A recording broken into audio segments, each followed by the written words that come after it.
ফুচকা গ্রামে এসে যে ফুচকার দাম এত বেশি হবে তা আমার জানা ছিল না। এক প্লেট দই ফুচকার দাম নিয়েছিল 30 টাকা।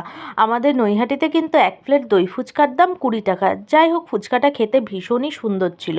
আমি যখন ফুচকা খাচ্ছিলাম তখন তাদের গ্রাম থেকে একদল কীর্তনিয়া যাচ্ছিল গঙ্গা আরতি করতে। পাশেই নাম সংকীর্তনের ব্যবস্থা ছিল। তো ভাবলাম তোমাদের সঙ্গেও একটুখানি শেয়ার করি। সামনে আর গিয়ে তোমাদেরকে গঙ্গা আরতিটা দেখানো পসিবল হয়নি, কারণ আমাদের বাড়ি আসার তাড়াও ছিল প্রচুর। আর এই মাত্র সেই ট্রলার ডুবে যাওয়া দেখে এসেই আমরা নিয়ে নিয়েছিলাম এক প্লেট দই ফুচকা।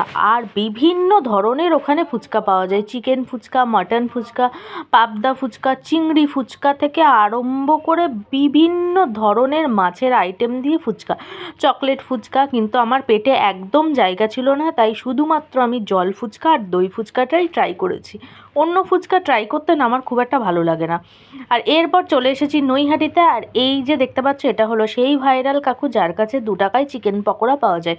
এখান থেকে আমি 10টা চিকেন পকোড়া খেয়ে বাড়িতে চলে এসেছি আর এক পোটলা কেক এনেছি।